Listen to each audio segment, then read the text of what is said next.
Bismillahirrahmanirrahim. Assalamualaikum warahmatullahi wabarakatuh. Innal hamdalillah nahmaduhu wa nasta'inuhu wa nastaghfiruhu wa nastahdihi wa natubu ilayhi wa na'udzu billahi min shururi anfusina wa min sayyiati a'malina.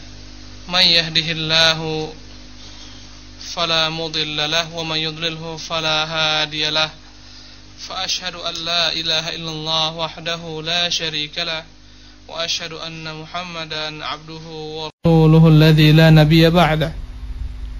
أما بعد فإن أصدق الكلام كلام الله وخير الهدى هدى رسول الله صلى الله عليه وآله وسلم وشر الأمور محدثاتها وكل محدثة بدعة wa kullu bid'atin dhalalah wa kullu dhalalatin finnar. Para al-hadirin hadirat, para pendengar Radio Hang FM yang dimuliakan Allah dimanapun Anda berada, alhamdulillah pada pagi hari ini kita dapat kembali bertemu dalam majlis ilmiah ini, dan semoga Allah subhanahu wa ta'ala melapangkan hati kita untuk terus menerus berusaha mencari kebenaran yang Allah subhanahu wa ta'ala telah jelaskan melalui lisan Rasulnya sallallahu alaihi wasallam, sehingga kita tidak pernah merasa jenuh ataupun jemu untuk menuntut ilmu yang memang adalah merupakan sesuatu yang sangat diperlukan dalam zaman yang penuh kejahilan seperti sekarang ini. Para hadirin hadirat, para pendengar Radio Hang FM yang dimuliakan Allah dimanapun Anda berada, berbeda dengan topik sebelumnya jika kita membahas Kitabul Fitan dari Sahih Al-Bukhari dan disyarah oleh Al-Hafidz Al-Hajar Al-Asqalani rahimahullah, maka pada kesempatan kali ini kita akan membahas topik mengenai keluarga. InsyaAllah ta'ala kita harapkan keberkahannya, karena kita menimbang dan melihat pentingnya permasalahan ini, di mana banyak rumah tangga tegak di atas bangunan yang roboh, yang kropos ataupun yang rapuh karena kurangnya ilmu mengenai hak-hak antara kedua belah pihak, kewajiban antara kedua belah pihak dari pasangan suami istri. Oleh karena itu, ini kembali menjelaskan kepada kita pentingnya ilmu sebelum amal. Lembaga pernikahan adalah merupakan sesuatu yang sakral, dan di atasnya penuh dengan berbagai macam tantangan, rintangan, onak dan duri untuk mencapai kebahagiaan. Oleh karena itu, tidak selayaknya seseorang yang ingin mengarungi samudra pernikahan nekat tanpa berbekal dengan ilmu syar'i. Dan mungkin banyak kehidupan rumah tangga kaum muslimin yang tidak tegak di atas ilmu syar'i, maka kita melihat ketimpangan di sana sininya, kekurangan ketidaktahuan mengenai apa-apa yang hak bagi dirinya, apa-apa kewajiban yang dia harus penuhi. Oleh karena itu, sesungguhnya kajian-kajian mengenai keluarga juga adalah merupakan kajian yang sangat penting untuk kita sentuh dan kita jelas dan kita ulang-ulangi. Karena Allah SWT mengatakan, fadzakir fa inna dzikra tanfa'ul mu'minin, dan berilah peringatan, sesungguhnya peringatan itu bermanfaat bagi orang-orang beriman. Tidak ada salahnya jika kita mengulang-ulang kembali hal ini.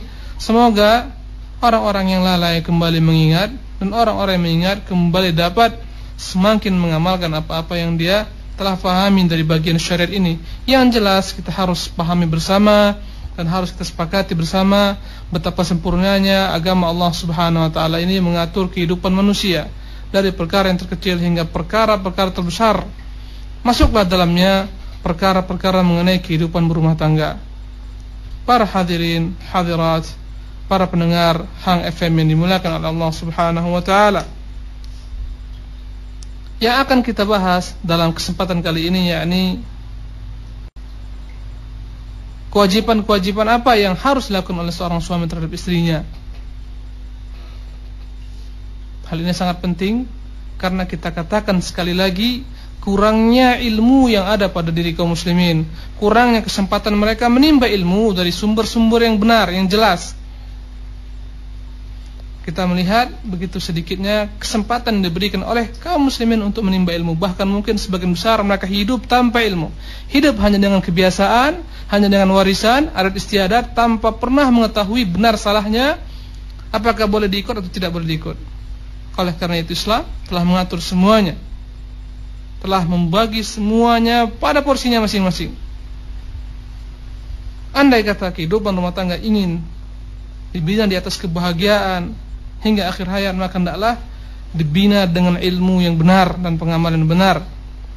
Tentunya dengan menerapkan hak-hak serta kewajiban-kewajiban dari kedua pasangan suami istri. Para pendengar yang dimuliakan Allah dan para hadirin yang dimuliakan Allah, di antara sekian daripada hak-hak seorang istri yang harus dipenuhi suaminya, yang pertama adalah an yunfiqa 'alaiha, menginfakinya atau menafkahinya. Suami Allah Subhanahu wa taala jadikan sebagai kepala rumah tangga karena memang dia adalah merupakan pemimpin rumah tangga yang berkewajiban untuk memberikan nafkah terhadap anak dan istrinya. Allah menyebutkan dalam Al-Qur'an Al-Karim, "Ar-rijalu qawwamuna 'alan nisa' bima faddalallahu ba'dahum 'ala ba'din wa bima anfaqu min amwalihim."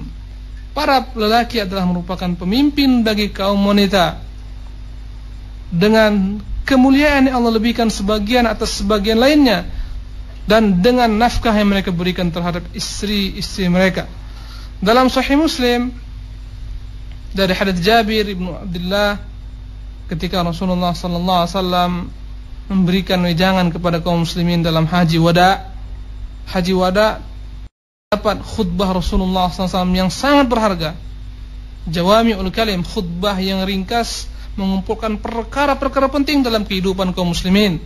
Di antara sekian perkara tersebut, yakni pesan Rasulullah SAW terhadap kaum mukminin untuk memperhatikan hak-hak istri mereka. Ini menunjukkan Islam adalah agama yang memuliakan wanita, tidak sebagaimana sangkaan dakwaan orang-orang kufar terhadap Islam, di mana Islam mengekang wanita hanya dalam 4 sudut, hanya dalam rumah-rumah, tidak boleh mereka keluar, mereka itu tidak layak dijadikan sebagai partner oleh lelaki, mereka adalah orang-orang yang di bawah laki-laki. Maka dengan itulah mereka berupaya menggembar-gemborkan emansipasi wanita, kemudian isu-isu gender yang akhirnya kebablasan, sehingga membuat dunia ini kacau balau. Karena Islam sebenarnya menempatkan wanita pada tempatnya, memuliakan wanita dengan kemuliaan yang tidak pernah diberikan oleh agama-agama sebelum Islam. Di mana agama-agama sebelum Islam, budaya-budaya sebelum Islam benar-benar menempatkan wanita dalam posisi yang sangat dirugikan sekali. Dalam masyarakat jahiliyah, orang-orang Quraisy, di mana mereka tidak memberikan jatah warisan kepada wanita mereka, di mana mereka semena-mena dalam perlakuan terhadap istri-istri mereka, di mana-mana mereka menikah sembarang berapa yang mereka inginkan, di mana mereka berhak untuk memaksa sebagian istri mereka untuk melacur dan lain-lainnya. Demikian pula dalam budaya-budaya bangsa-bangsa lainnya, di mana wanita menurut sebagian mereka tidak layak disebut sebagai manusia, bahkan mereka masih meragukan kemanusiaan wanita, dan masih banyak berbagai macam ragam pandangan-pandangan negatif terhadap wanita. Namun Islam perhatikan mereka, bahkan Islam menempatkan mereka pada tempat yang sangat mulia sekali, di mana Rasulullah memberikan pesan khusus kepada kaum pria terhadap wanita-wanita, ittaqullaha fin nisa, wahai kaum muslimin, ittaqullaha fin nisa, bertakwalah kalian kepada Allah SWT dalam pergaulan istri kalian. Dan dari sekian pesan Rasulullah menyebutkan, walahunna alaikum rizquhunna wa kiswatuhunna bil ma'ruf, dan hak mereka atas kalian, yakni memberikan rezeki mereka, nafkah mereka, dan memberikan kepada mereka pakaian dengan cara yang ma'ruf. Tentunya makna nafkah di sini memberikan nafkah sesuai dengan kemampuan suami. Makna bil ma'ruf, dengan baik, dengan cara-cara yang baik, yakni dengan kemampuan suami untuk memberikan nafkah maupun pakaian. Dan Islam tentunya mengatur kehidupan ini dengan sempurnanya. Oleh karena itu tidak layak seorang istri membebani suaminya apa-apa yang tidak mampu dipikul oleh suaminya, dengan menuntut berbagai macam ragam makanan-makanan, kemudian pakaian-pakaian yang membebani suaminya, sehingga akhirnya kehidupan mereka pun tidak berjalan dengan baik dan mulus. Oleh karena itu Allah SWT memerintahkan suami untuk memberikan infak, memberikan nafkah sesuai dengan kemampuan mereka. Kemudian para pendengar dan hadirin yang dimuliakan oleh Allah Subhanahu wa taala, di antara sekian apa-apa yang diterapkan dalam agama Islam yang merupakan bagian daripada kewajiban suami, bahwasanya suami diperintahkan untuk mengajari istrinya. Ta'lim, pengajaran adalah merupakan hal yang sangat penting dalam keluarga yang banyak dilupakan kaum muslimin dewasa ini. Di mana rumah tangga sekarang tak layak, tak lebih, tak kurang daripada sebatas tempat berkumpulnya suami istri ketika mereka letih di malam hari, selesai bekerja dengan sulit, dengan payah. Kemudian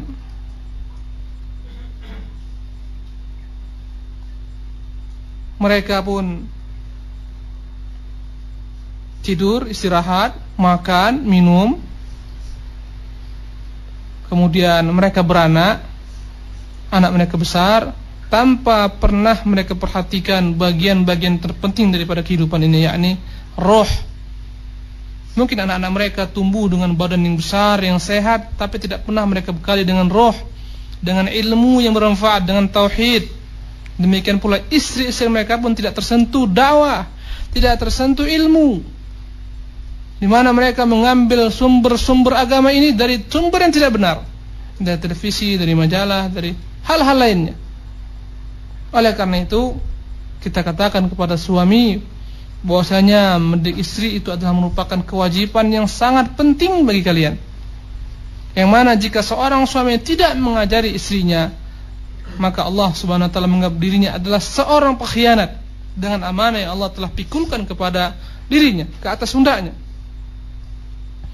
Dalam wasiat Rasulullah SAW, ittaqullaha fin nisa fa innakum akhadtumuhunna bi amanatillah. Sesungguhnya kalian mengambil mereka sebagai istri-istri kalian dengan amanah Allah.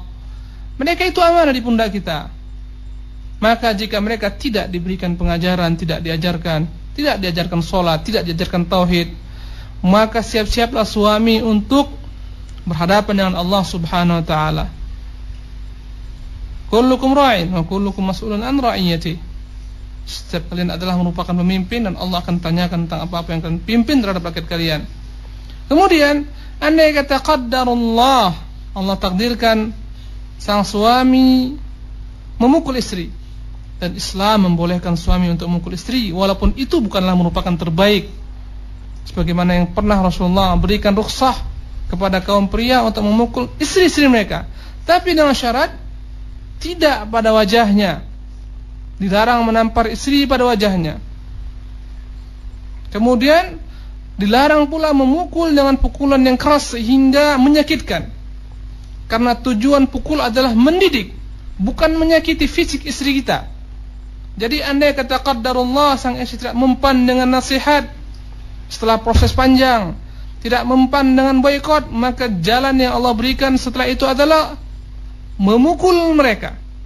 Maka Rasulullah berikan rukhsah kepada para sahabat untuk memukul istri-istri mereka.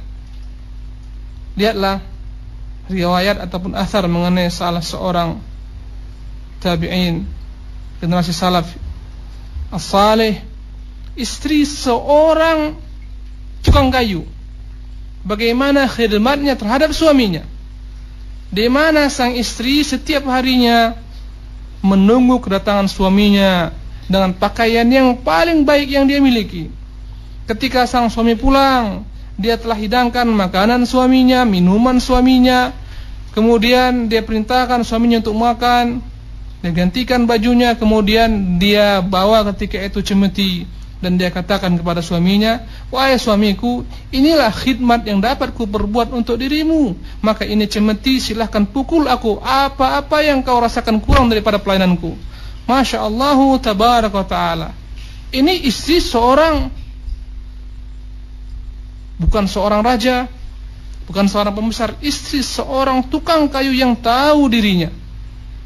Oleh karena itu Islam memberikan kepada kita rukhsah untuk memukul istri-istri, tapi bukan pukulan yang menyakiti mereka dan bukan pula pada wajah. Kemudian dalam mengajarkan istri pun kita terkadang tergelincir, kita salah, keliru, kita menjelek-jelekkan dirinya, kita lontarkan kepada dirinya ucapan-ucapan yang tidak baik didengar. Maka hal ini adalah merupakan yang terlarang dalam agama kita. Kemudian hal lainnya, ketika sang istri tidak mempan dengan nasihat yang baik-baik, Islam pun mengajarkan kepada suami untuk menjauhi mereka, memboikot mereka. Tetapi sebagian hadis menyebutkan harus diboikot di rumah, yakni tidak berbicara dengannya, tidak tidur seranjang dengannya. Dan hal ini tertera dalam sebuah sabda Rasulullah sallallahu alaihi wasallam yang dikutip Imam Ahmad dalam musnadnya.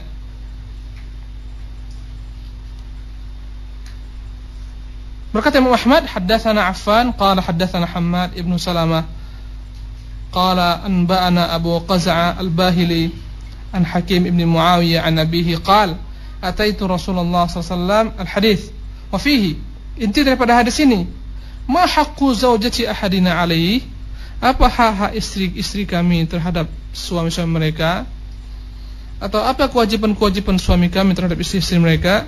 Qala tut'imuha idza ta'imt, Assalamualaikum, wa taksuha idza iktasait, wa la tadrib al-wajha, wa la tuqabbih, wa la tahjur illa fil bait.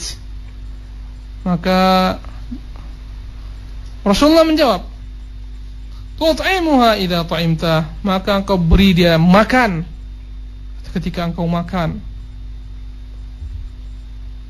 Jangan sampai sang suami makan enak, sang istri di rumah tidak makan.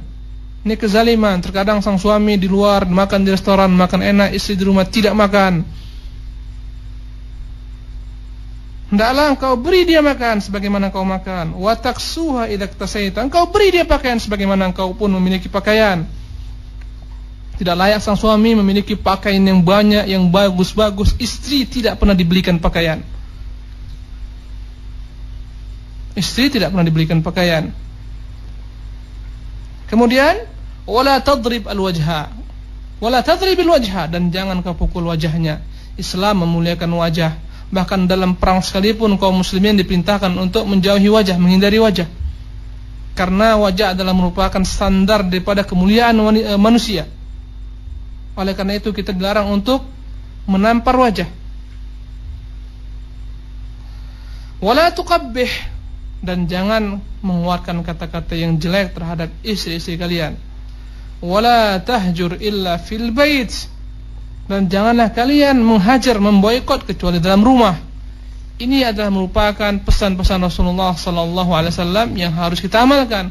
Andai kata dahulu kita telah tergelincir, salah karena tidak pernah memiliki ilmu, dalam kondisi kita memang tidak bisa kita tahan emosi kita, akhirnya keluarlah kata-kata yang tidak baik, perbuatan yang tidak baik, menampar istri, menyepak istri, menyekik istri. Maka hendaklah kita beristighfar kepada Allah SWT dari kesalahan-kesalahan kita, kemudian berupaya untuk berbuat terbaik ke depan. Maka ketika Rasulullah membolehkan memukul istri-istri mereka, maka sebagian sahabat menerapkan hadis ini. Kemudian berdatanganlah istri-istri para sahabat melapor kepada Rasulullah daripada perbuatan suami-suami mereka.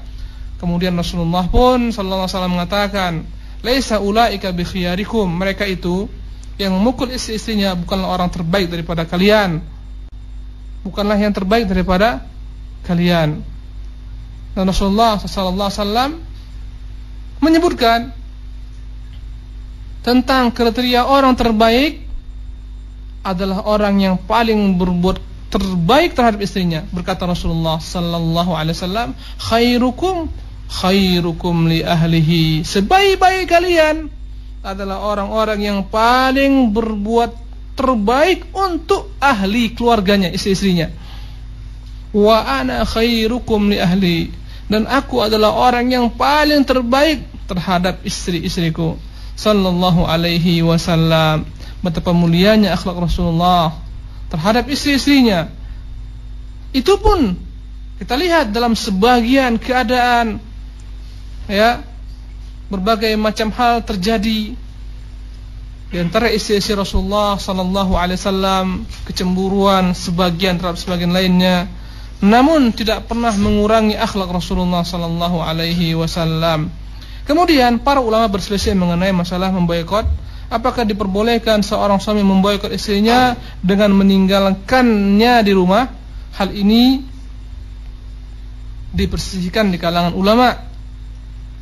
Tetapi jawaban yang paling benar, andai kata kemaslahatan memang memerlukan seorang suami mendidik istrinya dengan meninggalkannya untuk tidak berdiam di rumah dalam beberapa hari yang dia lihat, itu adalah merupakan kemaslahatan, dengan itu diharapkan istri kembali lurus akalnya, maka diperbolehkan. Dan ini berdasarkan dengan perbuatan Rasulullah sallallahu alaihi wasallam, di mana beliau pernah memboikot istrinya selama 29 hari. Di mana Rasulullah sallallahu alaihi wasallam meninggalkan mereka seluruhnya. Kapan itu terjadi? Ketika para istri-istri Rasulullah sallallahu alaihi wasallam mendengar dengan banyaknya harta-harta yang didapatkan oleh kaum muslimin, dengan penaklukan-penaklukan yang diperbuat oleh para sahabat Rasulullah, mereka pun meminta kepada Rasulullah tambahan daripada belanja. Maka turunlah ayat khiyar yang memerintahkan Rasulullah membacakan ayat ini kepada istri-istrinya.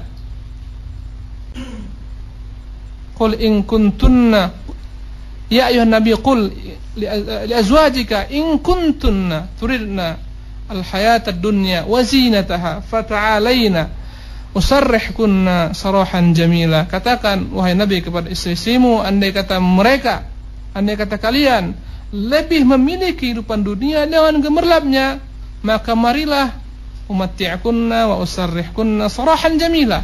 Aku akan berikan kepada kalian mut'ah sebagai kompensasi daripada perceraian. Aku akan berikan kepada kalian sedikit harta yang buat kalian senang, kemudian ku ceraikan kalian dengan cara-cara yang baik. Maka kita lihat dalam hadis yang mulia ini, Rasulullah sallallahu alaihi wasallam menjauhi istrinya. Bahkan sempat tersebar berita di Madinah bahwasanya Rasulullah menceraikan seluruh istri-istrinya. Ternyata tidak. Rasulullah ingin memberikan kepada mereka pelajaran penting. Dan kita melihat di sini bahwasanya sahabat, istri Rasulullah adalah manusia-manusia yang tidak pernah luput daripada kesalahan khilafan. Walaupun mereka adalah orang terbaik, tentunya ini adalah sebagai pelajaran kepada kita seluruhnya. Para pendengar yang dimuliakan oleh Allah Subhanahu wa taala, kemudian hal-hal lain yang harus diperhatikan oleh suami. Hendaklah suami ketika pergi jauh musafir dan akan pulang ke rumahnya, jangan sampai pulang dengan mendadak tiba-tiba. Pada malam hari, hendaklah dia tunggu sampai masuk waktu pagi, dan hendaklah dia berusaha untuk memberitahukan kedatangannya kepada istrinya. Kenapa? Apa hikmah dibalik perintah Rasulullah SAW ini? Di mana beliau menyebutkan dalam Sahih Muslim, ya, dari hadis Jabir, berkata Jabir dalam Sahih Bukhari dan Muslim, kunna ma'a Rasulillah sallallahu alaihi wasallam falamma qadimna dhahabna linadkhula. Kami beserta Rasulullah SAW dalam keadaan safar. Tatkala kami akan datang dan akan masuk, faqala, maka Rasulullah bersabda, akan masuk ke Madinah, Rasulullah bersabda, amhilu hatta nadkhula lailan, ay isya'an, likai tamtashid asy-sya'atha wa tastahid al-mughiba. Amhilu, perlahan-lahanlah. Bahkan Rasulullah perintahkan sebagian, yakni salah seorang utusan memberitahukan kepada istri-istri di Madinah bahwasanya mereka akan mendapat kunjungan ataupun akan menyambut suami-suami mereka yang pergi lama. Apa kata Rasulullah? Tunggu sampai kita akan masuk pada malam hari, ya, agar mereka bersiap-siap, likai tamtashid asy-sya'atha, agar perempuan-perempuan ditinggal suaminya. Terkadang perempuan ketika ditinggal suaminya tidak peduli dengan dirinya, tidak berhias, mungkin rambutnya acak-acakan. Kata Rasulullah apa?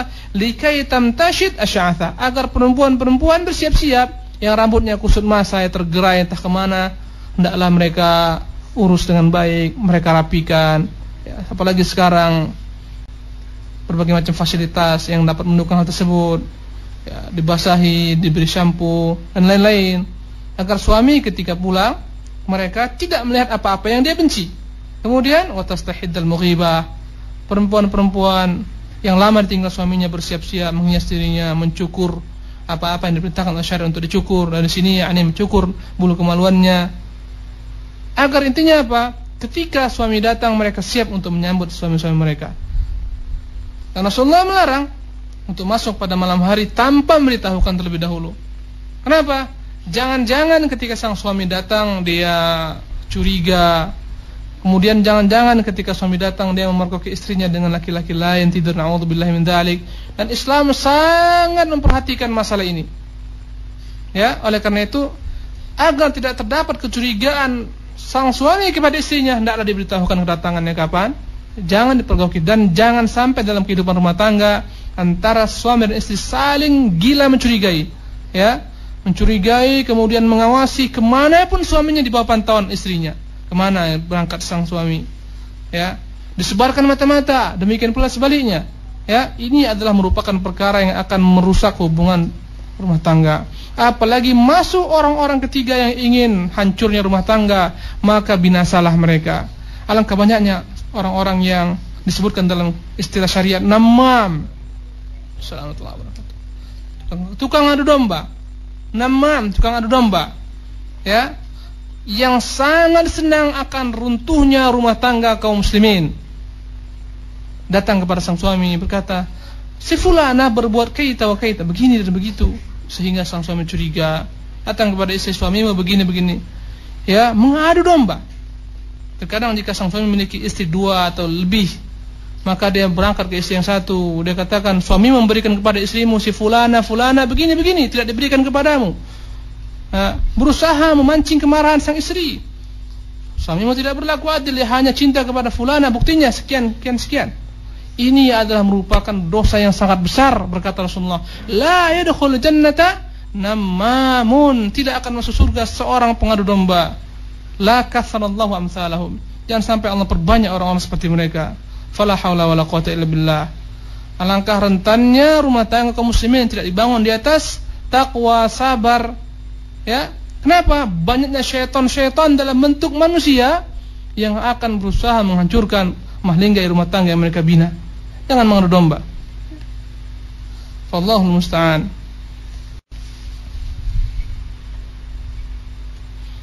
Kemudian tentunya suami diperintahkan dalam segala hal untuk berlaku lemah lembut kepada istri-istrinya. Dan sebenarnya konsep lemah lembut itu berlaku secara umum dalam segala hal. Bersabda Rasulullah sallallahu alaihi wasallam, "Ma kana rifqu fi syai'in illa zanah, wa ma nuzi'a min syai'in illa syanah." Tidaklah suatu kelembutan itu dalam segala perkara kecuali akan membuat perkara itu menjadi baik, dan tidaklah kekerasan itu atau tidaklah kelembutan dicabut dalam segala perkara digantikan dengan kekerasan kecuali akan menjadi jeleklah perkara tersebut. Dan sebagian laki-laki hadahumullah, semoga Allah memberi petunjuk kepada mereka, sebagian suami tidak baik dalam pergaulan istri-istri mereka, selalu menuntut hal-hal yang tidak dapat dikerjakan istrinya dengan baik, di luar kemampuan istrinya, ya, dengan segala macam perintah-perintahnya. Jika datang maka akan keluar sekian perintah A, B, C, D. Terkadang entah mana yang harus dikerjakan oleh seorang istri. Dia kebingungan jika tidak dilakukan dengan baik. Sang suami marah, murka besar. Falyattaqillah, hendaklah seorang suami berlaku baik terhadap istrinya. Hendaklah mereka takut kepada Allah Subhanahu wa taala. Walaupun mereka itu adalah orang-orang yang Allah Subhanahu wa taala masukkan ke dalam kaum al-mustad'afin, orang-orang yang ingin lemah. Namun jika Anda terlampau menghinakan mereka, sesungguhnya Allah lebih mampu berlaku kasar, keras kepada Anda. Di mana Rasulullah mengumpamakan kaum wanita dengan istilah kawarir, yakni botol-botol kaca yang mudah retak, yang mudah pecah. Di mana Rasulullah sallallahu alaihi wasallam selalu memperhatikan wanita. Ketika Rasulullah berangkat dengan para sahabat dan sebagian rombongan wanita, ketika unta mereka berjalan dengan cepat, karena Anjashah, salah seorang budak Rasulullah SAW, sangat pintar untuk memandu unta sehingga mereka berjalan cepat dengan suaranya. Maka berkata Rasulullah SAW, "Ruwaidaka ya Anjashah, rifqan bil qawarir," atau kama qala sallallahu alaihi wasallam, perlahan-lahanlah Anjashah, berlemah lembutlah dengan qawarir, gelas-gelas kaca, dengan botol-botol kaca, yakni dengan wanita-wanita. Ini adalah perhatian Rasulullah SAW kepada kaum wanita. Demikian pula hendaknya suami pun mengetahui bahwasanya istri mereka itu adalah orang-orang yang dikatakan oleh Allah Subhanahu wa taala al-mustad'afina minar rijali wan nisa, orang-orang yang lemah, ya, baik daripada orang-orang tua itu digolongkan kepada orang-orang lemah dan kaum wanita-wanita. Kita mengetahui sabda Rasulullah SAW mengatakan, "Aku tidak pernah mengerti," ya, dalam maknanya, aku tidak pernah mengetahui ada seseorang yang lemah, ya, tapi mampu menggoyahkan pendirian seorang laki-laki yang kuat daripada wanita. Ini menunjukkan wanita di balik kelemahannya tersimpan kekuatan yang sangat besar. Berapa banyak suatu negeri yang dipimpin hakikatnya oleh seorang wanita. Suaminya adalah merupakan bayangan dirinya semata. Dialah yang memerintahkan, dialah yang melarang. Suami hanyalah menjadi boneka-boneka, dan itu banyak terjadi. Betapa banyaknya dalam kondisi kurangnya ilmu agama pun banyak suami-suami jadi boneka-boneka istri mereka, di mana sang suami bekerja, berusaha, berbuat semua di bawah perintah istrinya. Banyak dan tidak sedikit, karena kurangnya ilmu, karena kurangnya keberanian. Ini adalah merupakan perkara yang sangat dilarang dalam agama kita ini. Karena perkara-perkara besar, perkara-perkara kepemimpinan diberikan oleh Allah SWT terhadap pria, karena Allah lebih mengetahui bagaimana kapasitas pria daripada wanita. Di mana Allah SWT mengatakan, "Ar-rijalu qawwamuna 'alan nisa." Lelaki adalah merupakan pemimpin bagi kaum wanita.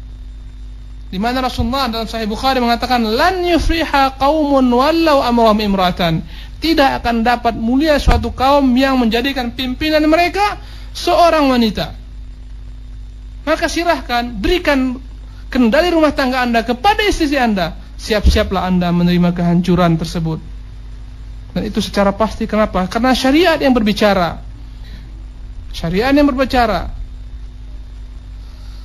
Namun demikian, ketika istri kita berbuat kebaikan, melaksanakan kewajiban-kewajiban yang dia emban, maka jangan sampai kita cari-cari jalan untuk menzalimi mereka. Untuk menzalimi mereka.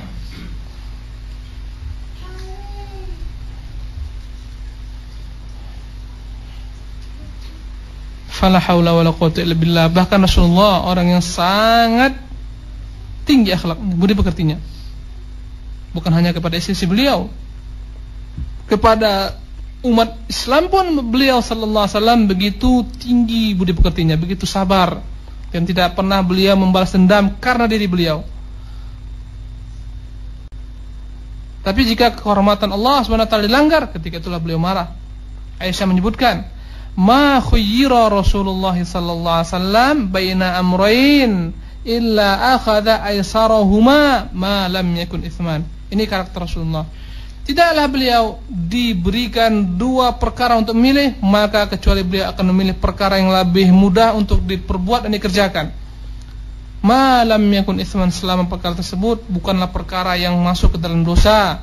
Fa in kana itsman kana abadan nas minhu. Jika perkara tersebut adalah merupakan perkara dosa, maka beliau sangat jauh daripada memilih perbuatan tersebut. Wa man taqama Rasulullah sallallahu alaihi wasallam li nafsi, dan tidak pernah beliau membalas dendam untuk dirinya, illa an tuntahaka hurmatullah, kecuali jika ada hak Allah SWT yang dilanggar, ketika itulah Rasulullah maka akan marah besar. Betapa banyak kita lihat contoh-contoh kemarahan Rasulullah ketika hak Allah SWT dilanggar, ketika kemaksiatan diperbuat. Bahkan Rasulullah tidak masuk ke rumah Aisyah karena ada pelanggaran di rumah tersebut, di mana dalam rumah tersebut ada, ya, anjing kecil. Kemudian dalam rumah tersebut Ada gambar-gambar yang Rasulullah tidak mau masuk sebelum itu dikeluarkan, sebelum hal itu tersebut dikeluarkan. Sampai-sampai berkata Aisyah, ya Rasulullah, apa yang telah aku perbuat? Nampak kemerahan pada wajah Rasulullah SAW dalam bentuk kemarahan. Maka Rasulullah terangkan perkara tersebut. Fala haula wala quwwata illa billah. Ini menunjukkan Rasulullah dalam perkara-perkara mungkar beliau akan marah, tapi untuk dirinya beliau tidak marah. Beliau pernah suatu ketika lewat bersama para sahabat, datanglah seorang Arabi, seorang Arab Badui yang kasar, kemudian dia menarik baju Rasulullah sallallahu alaihi wasallam sehingga yakni leher beliau itu berbekas daripada tarikan yang kasar. Beliau tidak marah sallallahu alaihi wasallam. Makanya Allah mengatakan, "Wa innaka la'ala khuluqin 'adzim." Sungguhnya engkau di atas budi pekerti yang maha tinggi. Apalagi terhadap istri Rasulullah sallallahu alaihi wasallam, beliau tidak pernah memukul istri beliau sallallahu alaihi wasallam.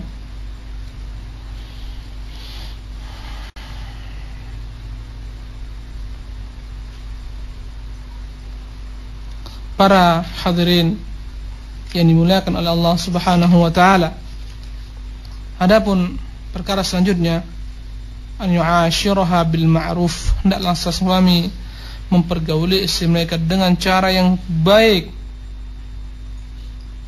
Dengan cara yang baik. Allah mengatakan wa'ashiruhunna bil ma'ruf, dan pergaulan mereka dengan cara yang baik. Istri kita bukan budak. Sebagian suami-suami la katharallahu amsalahum, tidak pernah memperhatikan istrinya sedikit pun. Pada pagi hari mereka akan pukul bini-bini mereka seolah budak-budak. Pada malam hari mereka campuri bini-bini mereka. Di mana letak akal-akal sehat mereka? Wanita, karakter mereka memang Allah ciptakan dalam keadaan tidak sempurna, tidak sebagaimana sempurnanya laki-laki. Makanya setelah itu Rasulullah SAW memerintahkan kaum laki-laki untuk pandai dalam menarik dan ulur, agar kebengkokan wanita tidak dibiarkan dan tidak dapat diluruskan sehingga menjadi patah. Itulah tabiat mereka. Oleh karena itu, satu kekurangan istri kita jangan kita jadikan sebagai alasan untuk menceraikannya dengan kebaikan-kebaikan lainnya. La yafruqu mu'minun mu'minah, kata Rasulullah. Janganlah seorang mukmin membenci seorang mukminah, seorang suami membenci seorang istri. Jika dia tidak rela dalam satu hal, dia akan rela dalam hal lainnya. Demikian pula sebaiknya.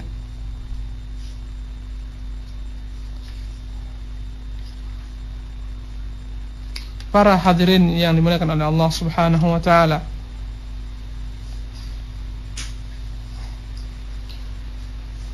Adapun kaum wanita, hendaklah mereka selalu patuh hak-hak suami.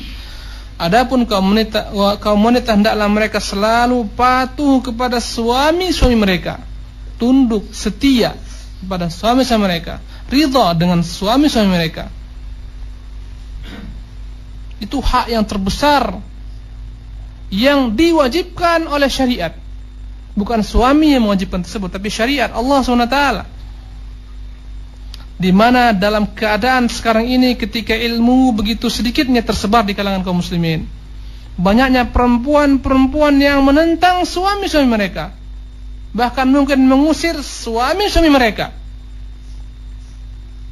memerintah suami-suami mereka, bahkan menjadikan mereka sebagai budak-budak di rumah, merawat anak, ya, memasak, ngepel, dan lain-lainnya. Andai kata dalam kondisi itu tidak menjadi masalah, tetapi jika hal itu diserahkan kepada mereka, namun innalillahi wa inna ilaihi raji'un. Hal ini pun terjadi terkadang karena kesalahan sang suami, di mana mereka tidak mampu menjadi kepala rumah tangga yang baik yang dapat disegani oleh istri mereka, di mana mereka tidak mampu untuk mencari nafkah, sehingga akhirnya dalam keadaan demikian sang istri terpaksa mencari nafkah. Ketika itu kita lihat banyak ketimpangan dalam rumah tangga, padahal nafkah itu adalah kewajiban suami. Ketika ini kewajiban tidak dijalankan, bahkan istri yang berangkat pergi bekerja mencari nafkah, kemudian dia pulang, dialah yang memberikan segala macam bentuk makanan, minuman, pakaian kepada suami dan anak-anaknya. Ini adalah rumah tangga yang tidak sehat, yang harus segera dirubah, jika ingin langgeng kehidupan rumah tangga mereka.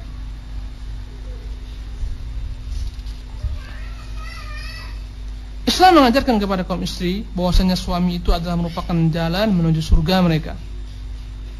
Islam mengajarkan bahwasanya seorang istri akan masuk surga jika dia meninggal sementara suaminya tidak ridho terhadap dirinya.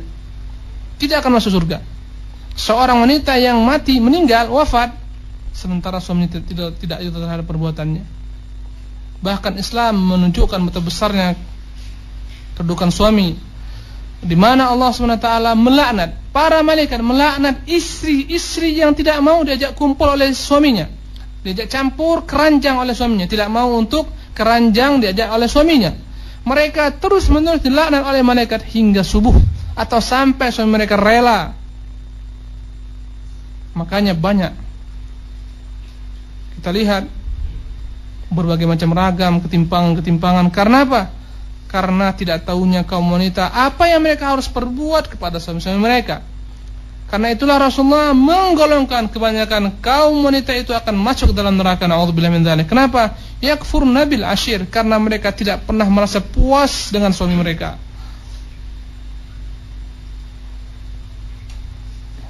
Hadirin dimuliakan Allah Subhanahu wa taala. Kemudian tentunya sebagai istri juga mereka itu berkewajiban untuk mendidik anak-anak mereka.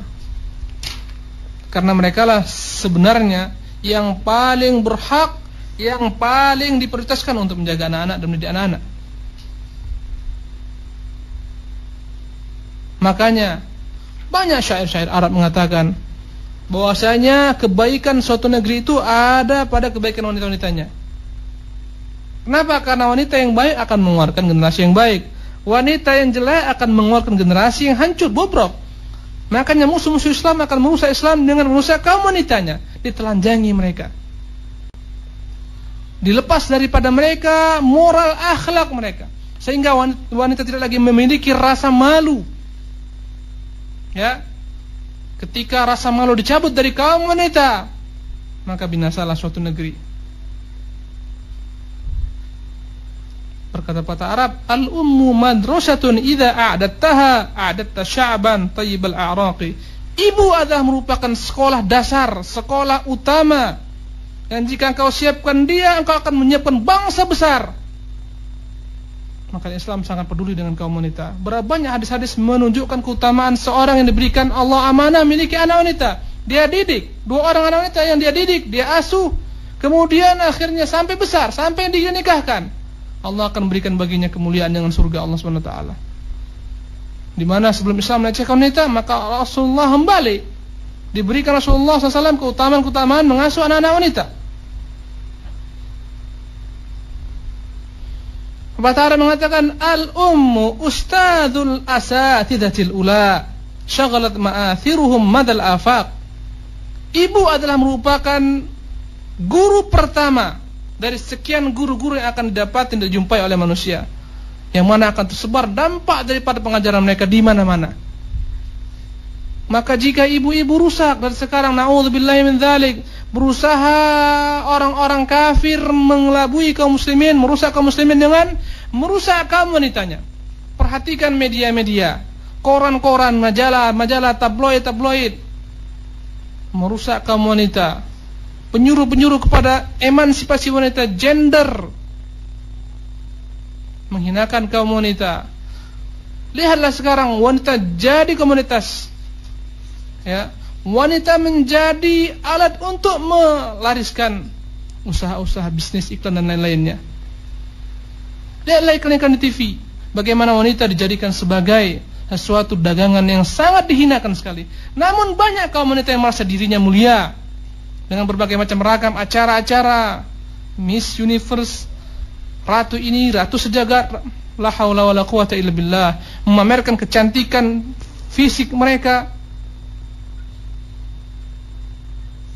Mereka bangga jika mereka menjadi model, dan banyak bapak-bapak dan ibu-ibu, orang tua yang bangga ketika anaknya menjadi model, menjadi artis, menjadi penyanyi, bahkan seolah-olah dididik ke sana. Rumah-rumah disiapkan karaoke, disiapkan PCD lagu-lagu, dilatih, diajar berjoget, diajar menari, diajar seluruhnya ingin dijadikan sebagai artis, dijadikan semuanya sebagai bintang film yang dengan mudah dapat uang.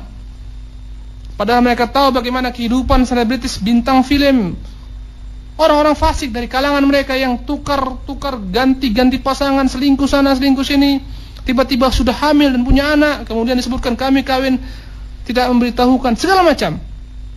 Dan acaranya sangat laris. Ini musibah terbesar. Kamu wanita hancur dalam suatu negeri, maka hancurlah negeri tersebut. Fala haula wala quwata illa billah. Rasulullah mengajarkan seorang perempuan jika mampu melaksanakan salat 5 waktu, berpuasa dalam bulan Ramadan, patuh kepada suaminya, ya, tidak berbuat perbuatan keji dalam rumah tangga, memasukkan orang lain yang tidak diridhai oleh suaminya, Allah SWT akan mudahkan baginya, dan Allah SWT akan perintahkan kepadanya untuk memilih surga mana dia mau.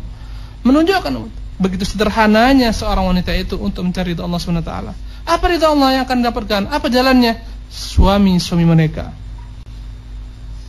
Sekarang fala haula wala quwata illa billah, dalam kondisi kejahilan,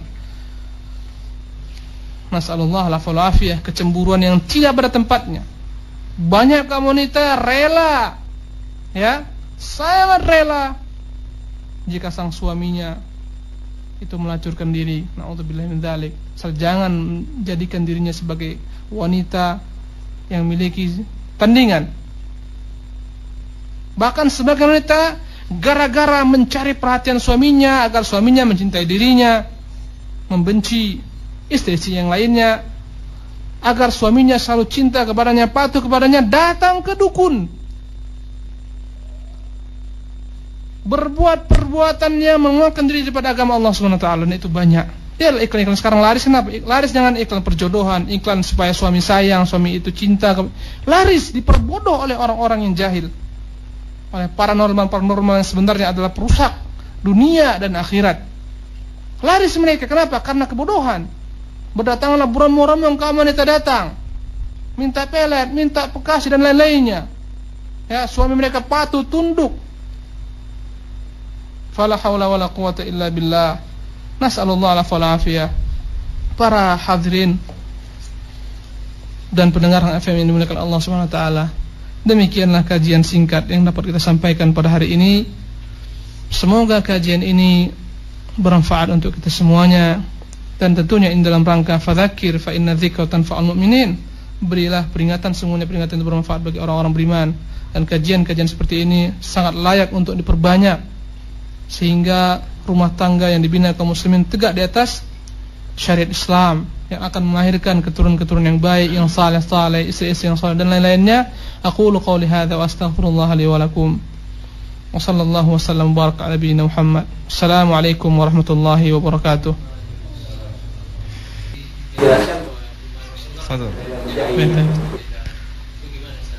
Bismillahirrahmanirrahim. Ba'du. Dalam sebuah riwayat dari menyebutkan bagaimana sikap Rasulullah SAW kepada istri-istrinya, di mana Rasulullah SAW berusaha untuk berkhidmat terhadap dirinya. Ya, ada Rasulullah SAW menjahit pakaiannya, menambal pakaiannya yang koyak, menjahit sandalnya, berbuat untuk dirinya. Tetapi jika dia mendengar azan, dia tinggalkan seluruh perbuatan tersebut. Ini menunjukkan bahwa sang suami pun jika mampu untuk berkhidmat, untuk mengurus dirinya dalam perkara-perkara yang dapat menyenangkan istrinya, maka itu adalah suatu kebaikan tentunya. Terkadang dalam kondisi tertentu istri dalam keadaan tidak fit, sakit atau letih, tidak mengapa jika sang suami terkadang berusaha untuk berkhidmat terhadap dirinya sendiri, ya. Atau terkadang istri dalam keadaan sibuk dengan anak-anaknya, repot, tidak masalah jika sang suami bahkan itu adalah kemuliaan, membantu istrinya menangani sebagian pekerjaan rumah tangga, mencuci, menyapu dan lain-lainnya, ya. Tidak ada masalah, dan itu adalah merupakan kebaikan yang dapat diperbuat suami kepada istri-istrinya. Tetapi kita harus pahamkan bahwasanya ini bukanlah tugas dasar suami. Ini hanyalah dalam bentuk membantu belaka. Ya, jika ini diserahkan kepada suami, semuanya akan terbengkalai. Pekerjaan mereka yang lebih besar, lebih utama dalam mencari nafkah dan lain-lainnya, menyebarkan ilmu, berjihad dan lain-lainnya, ya. Oleh karena itu sang istri pun berupaya untuk dapat menghandle seluruh urusan-urusan rumah tangga. Jangan terlampau bergantung kepada suami. Segala sesuatu suami. Bentar-bentar telepon suami. Abi, ini Abi, kunci rumah ini Abi, segala macam ya. Sedikit-sedikit Abi, di mana-mana pun Abi, terkunci dalam rumah. Abi, anak kita demam, Abi. Seharusnya dia pandai-pandai untuk bergantung terhadap dirinya sendiri, atas dirinya. Anak sakit, demam, suami entah di mana, sedang pergi jihad dan lain-lainnya, menuntut ilmu, bekerja, dia harus pandai-pandai untuk mencari obat. Ya, cari obat sendiri, tangani sendiri, ya. Kemudian jika perlu untuk maku, kadang-kadang untuk maku satu paku ke dinding pun, Abi, tolong nih paku sana sini. Ini adalah merupakan hal-hal yang tidak baik, ya. Kalau bisa malah sang istri itu membantu suaminya.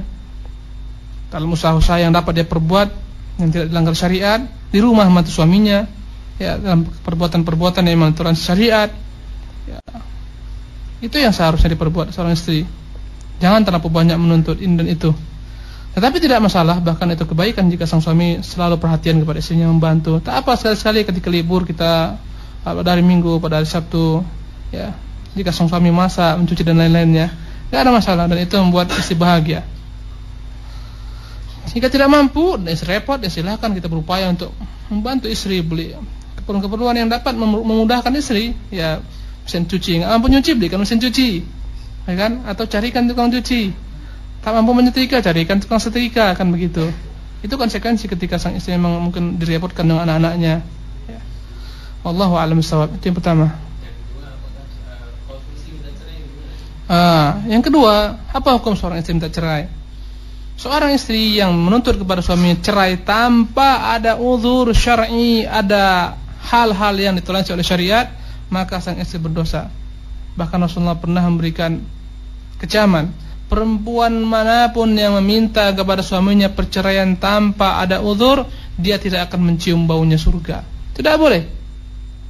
Kecuali memang jika ada uzur syar'i, sang suami tidak memberikan hak-haknya, sang suami menzalimi dirinya, atau sang istri takut jika tinggal dengan suaminya tidak mampu untuk berbuat ihsan, berbuat kebaikan.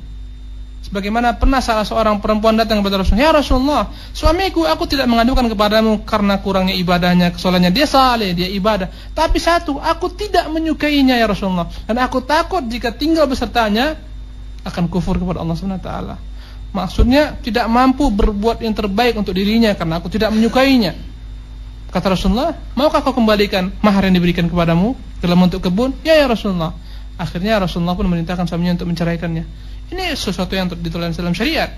Ketika sang istri melihat hidup dengan sang suami hanyalah menambah banyak dosa, ya, tentunya setelah pertimbangan yang matang. Jangan sebentar-sebentar langsung minta cerai.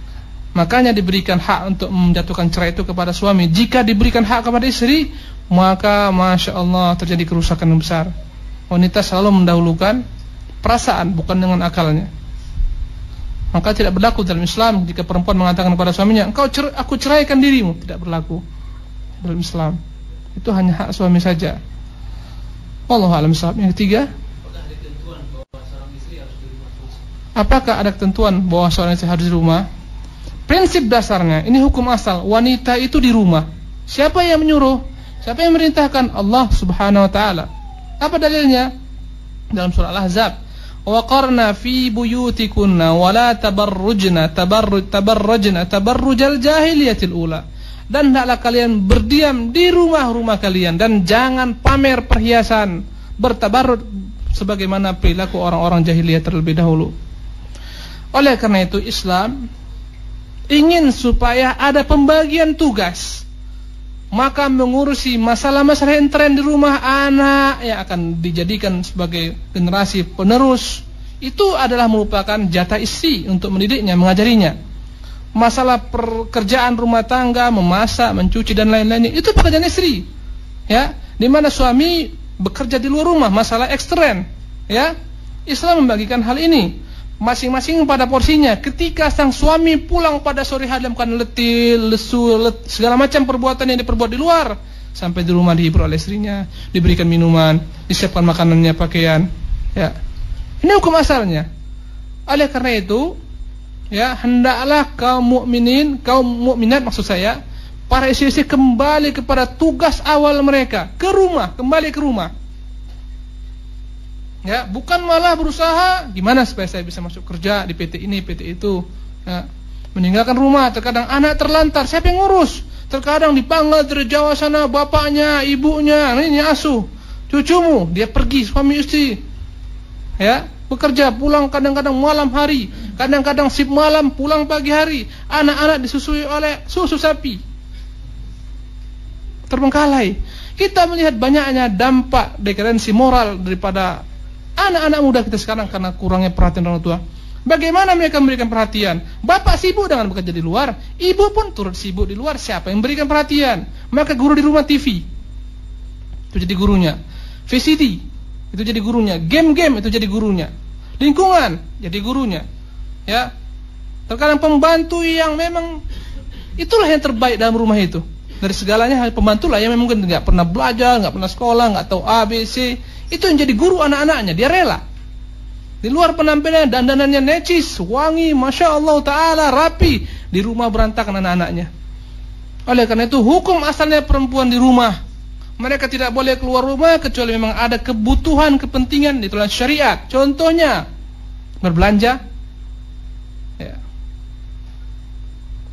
Kemudian membantu suaminya mencarikan makanan kuda suaminya. Contohnya jika suaminya punya kuda, sebagaimana salah seorang istri sahabiyah Asma radhiyallahu anha bekerja sampai berjalan jauh mencari rumput untuk makanan daripada ternak suaminya, sampai dia junjung di atas kepalanya, didapati oleh kelompok Rasulullah dan para sahabat. Maka beliau malu. Ini boleh. Ya, sang istri sangat dianjurkan jika mampu membantu suaminya, meringankan tugas suaminya. Tapi bukan tugasnya hanya membantu saja. Tugas mereka yang paling diutamakan di rumah. Jangan sampai urusan rumah itu terbengkalai. Makanya ketika sang istri bekerja, silahkan bekerja Anda selama dalam batasan syariat, ya. Tidak ikhtilat, tidak menyita banyak waktu. Terkadang sang suami letih-letih pulang sore hari, istri pun letih-letih. Maka mereka pun bertemu di rumah masing-masing dengan keletihannya, permasalahan di PT, kemudian mereka pun bertengkar, enggak. La haula wala quwwata illa billah.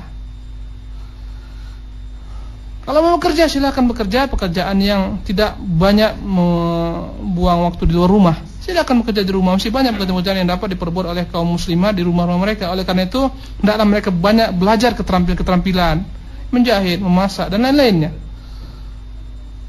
Ya, itu hukum asalnya. Dibolehkan jika memang memiliki kebutuhan, ya, ziarah kepada keluarganya. Itu semuanya dengan izin suami, semuanya dengan izin suami dan atas izin suaminya. Wallahu a'lam bishawab. Sebenarnya keluarnya wanita dari rumah mereka itu dimulai pada masa revolusi Prancis. Melihat menimbang begitu mahalnya harga pekerja pria, upah mereka mahal, dan mereka negeri Prancis ketika itu sangat butuh industri mereka itu dikembangkan. Maka ketika itu mereka berusaha menggiring wanita-wanita untuk menjadi pekerja. Dan ternyata wanita, ya, dalam perusahaan-perusahaan mereka itu biasanya wanita itu enggak banyak rewel. Mereka patuh-patuh, mereka enggak selalu komplain, mereka itu siap untuk diatur, dibina. Akhirnya ketika itu keluarlah, itu asal muasal keluarnya kaum wanita di dunia ini. Ya. Ketika jumlah wanita banyak, lebih banyak daripada kaum pria, kemudian ketika mereka itu gampang untuk bekerja, gampang menerima pekerjaan apapun yang mereka jumpai, maka mereka lah yang paling banyak mengisi berbagai macam bentuk sektor-sektor pekerjaan, lapangan-lapangan pekerjaan. Akhirnya ketika itu laki-laki pun begitu sedikit peluang mereka untuk bekerja. Ini masalah yang harus dihadapi oleh kaum muslimin. Kita lihat sekarang di negeri Batam ini contohnya, perhatikan perusahaan-perusahaan besar, manakah perbandingan yang lebih banyak wanita dengan pria? Perempuan yang paling banyak. Ya, begitu sulitnya bagi pria untuk bekerja dalam satu, ya, perusahaan-perusahaan seperti itu. Kenapa? Karena telah ditempati oleh posisi-posisi wanita. Posisi-posisi tersebut ditempati oleh wanita. Ini satu masalah. Ya. Oleh karena itu, sebenarnya prinsip dasarnya Islam tidak melarang wanita bekerja, tetapi dalam batasan-batasan syariat, tidak ikhtilat, tidak campur baur, tidak meninggalkan berbagai macam kewajiban-kewajiban mereka yang mendasar, ya, di rumah.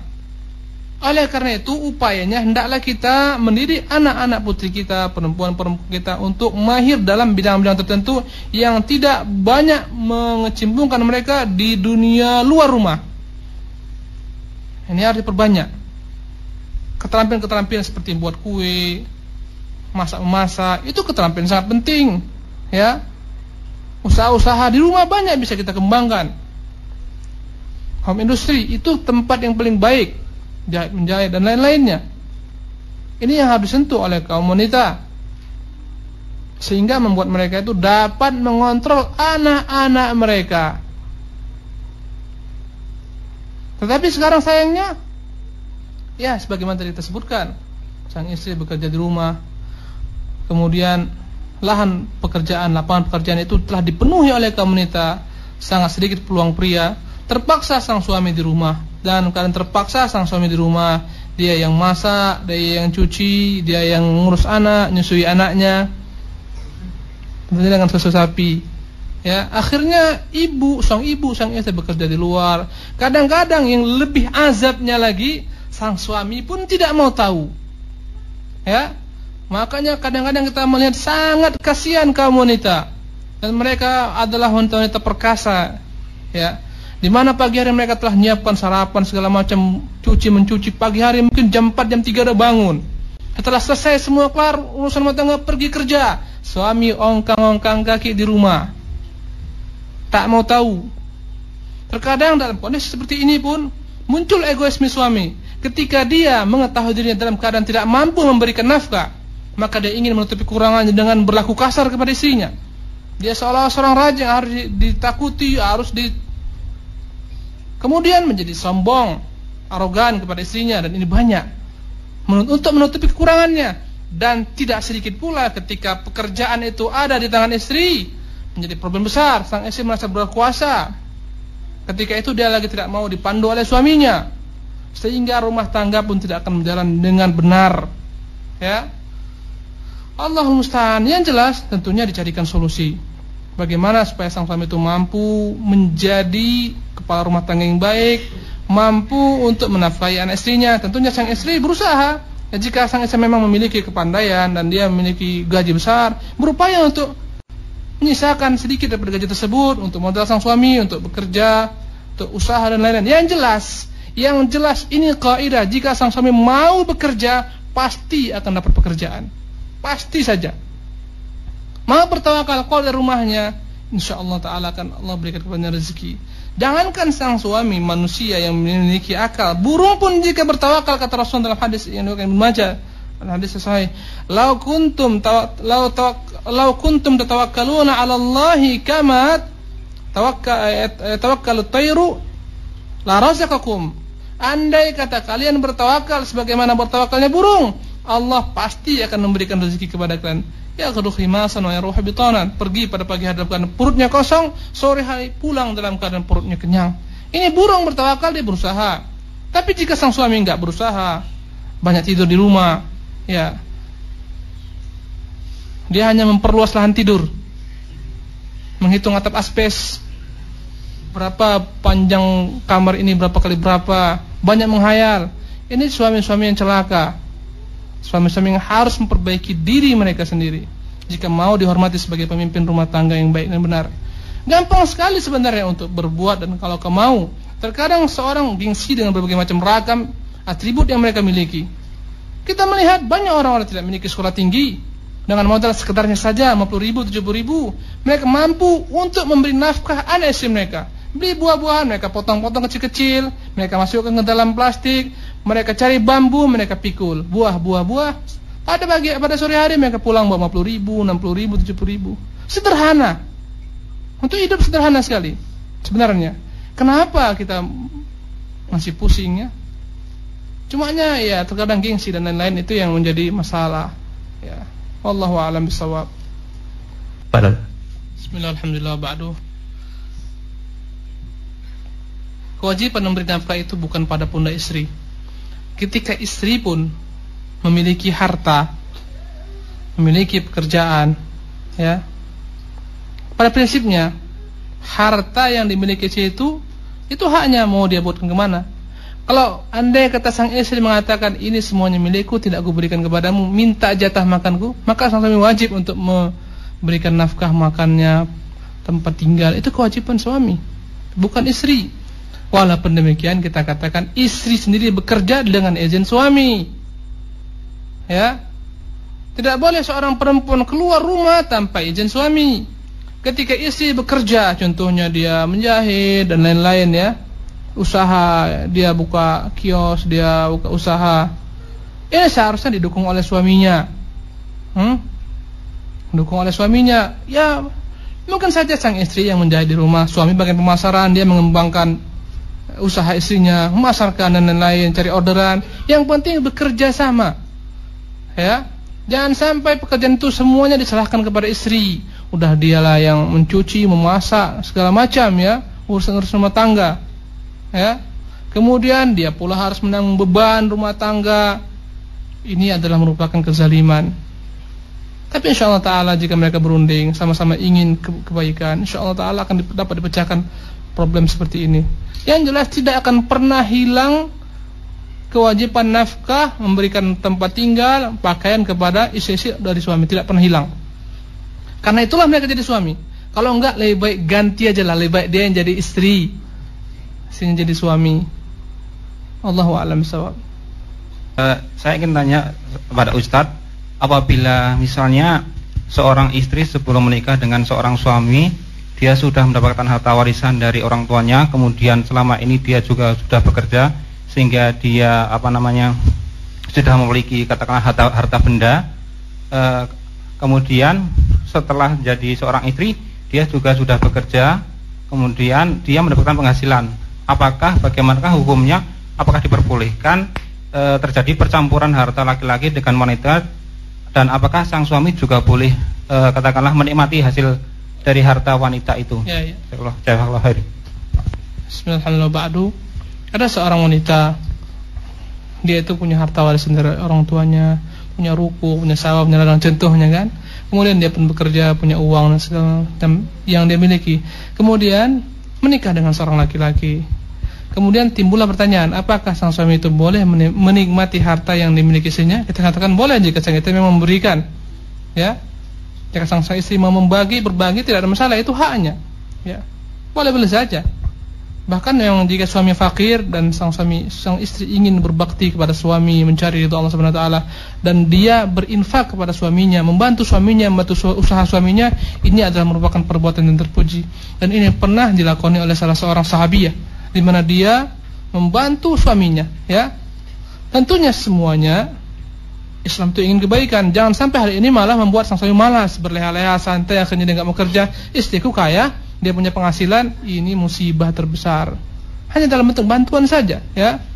Jadi kita katakan boleh saja jika sang istri memang rela, ya, rela untuk memberikan sebagian daripada harta yang dimiliki kepada suaminya, dijadikan modal dan lain-lainnya, ya. Istri punya 5 rumah, kemudian dia berikan kepada suami 1, nah ini untukmu, enggak ada masalah, ya.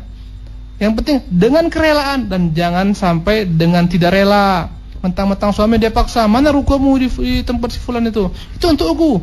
Ini suami berkata Hasan radhiyallahu rahimahullah, Hasan Basri, andai kata seorang pria ketika akan menikahi wanita dan dia bertanya, "Ishlaha," dia punya apa? "Fa'lam annahu lisun," ketahuilah dia itu pencuri. Dan ini berbahaya. Terkadang sebagian kaum muslimin ketika mencari wanita, dia bertanya, "Kerja di mana? Kerja apa?" "Oh, si fulana itu dia udah tinggi jabatannya, kerja di salah satu PT tertentu di Muka Kuning begini gitu." Ini bahaya. Kok nanya kerja apa? Ini berarti dia ingin menjadikan istrinya sebagai pekerja, ya. Salah. Seharusnya dia mengistirahatkan istrinya untuk tidak bekerja payah, apalagi dalam pekerjaan yang mencampur baur sifatnya, ya. Harus dihindari. Dan kita harus rela mengikuti agama Allah SWT. InsyaAllah ta'ala jika kita ikhlas di atas sunnah Rasulullah, di atas agama Allah SWT, Allah akan berikan jalan-jalan keluar. Terkadang muncul berbagai macam dilematis ya, di mana kurangnya penghasilan suami jika suami bekerja sendiri, tidak mampu untuk, InsyaAllah ta'ala jika kita ikhlas meninggalkan suatu perkara yang Allah haramkan, ikhlas Allah akan gantikan dengan yang lebih baik, bahkan mungkin berlipat ganda. Ini harus diyakini, ini bagian daripada syariat dan akidah ya. Untuk apa kita punya harta banyak tapi tidak berkah? Sebenarnya Islam itu bukan gila dengan harta yang banyak, tapi dengan harta yang berkah. Ya. Jika tidak berkah, tidak ada manfaatnya sama sekali. Hanya membuat percekcokan, rumah tangga mereka hancur berantakan, pertengkaran, masing-masing merasa dirinya kuat karena masing-masing punya usaha, punya harta. Anak-anak cerai-berai. Untuk apa gunanya? Lebih baik sedikit tapi berkah daripada banyak tidak berkah. Kalaupun banyak berkah itu tentu lebih baik. Aqulu qouli hadza wa astaghfirullah li wa lakum wa sallallahu alaihi wasallam Muhammad. Kita cukupkan sampai di sini.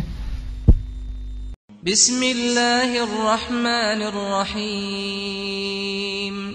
Ya ayyuhan nasu ittaqu rabbakumul ladzi khalaqakum min nafsin wahidatin wa khalaqa minha zawjaha وبث منهما رجالا كثيرا ونساء واتقوا الله الذي تساءلون به والأرحام إن الله كان عليكم رقيبا وآتوا اليتامى أموالهم ولا تتبدلوا الخبيث بالطيب ولا تأكلوا أموالهم إلى أموالكم إنه كان حوبا كبيرا وإن خفتم ألا تقسطوا في اليتامى فانكحوا ما طاب لكم من النساء مثنى وثلاث ورباع فإن خفتم ألا تعدلوا فواحدة أو ما ملكت أيمانكم ذلك أدنى ألا تعولوا وآتوا النساء صدقاتهن نحلة فإن طبن لكم عن شيء منه نفسا فكلوه هنيئا مريئا ولا تؤتوا السفهاء أموالكم التي جعل الله لكم قياما وارزقوهم فيها واكسوهم وقولوا لهم قولا معروفا